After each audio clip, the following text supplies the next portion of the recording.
This is a review I've wanted to cover for a very long time now. Ladies and gentlemen, I am very proud to cover Salamander Deluxe Pack Plus.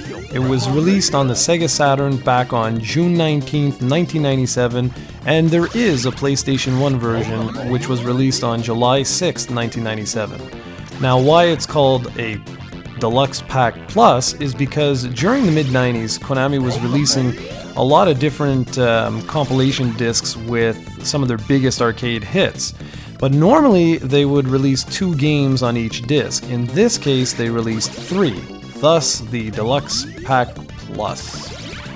We're going to focus in on Salamander today. That's the original arcade version, which was released in 1986, and this is a pixel-perfect port. What made Salamander unique, or more like different than Gradius, or Gradius, depending on how you pronounce it, is the fact that there's no power-up meter. Basically, your ship's power-ups take the place of little orbs or other little icons that are scattered throughout the stages as you blow up enemies, and that's how you power up your ship. It's like an automatic thing, so you'll get more options, shields, speed, what have you. Whereas with Gradius, you had the power meter and you slowly had to, collect different power-ups that would sort of move the meter along, and then you could activate which power-up you wanted.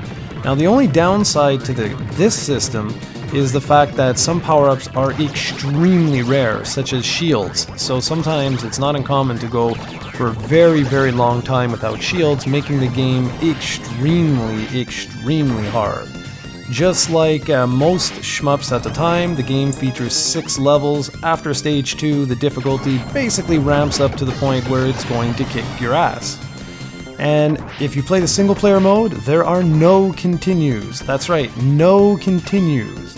In 2-player mode, you have 2 continues. What does this mean? This game, just like the whole series, is brutal. You're going to get destroyed if you're a noob for shooters, so be warned. I find the game, in terms of gameplay and even in audio visuals, it just overall, it holds up tremendously well. The classic 8-bit Konami sound is still there, and it's just an absolute blast to play. Now, for fans of Life Force on the NES, this game is actually quite a bit different. It might look similar in a lot of ways, but the speed and the sheer difficulty is quite different than what you're used to on the NES port, which isn't really a port. It's sort of a combination of Salamander and Life Force, which I will be covering tomorrow. So anyways, I hope you enjoyed just this, really quick look at the original Salamander arcade game featured on the Salamander Deluxe Pack Plus. And tomorrow we'll be covering Life Force.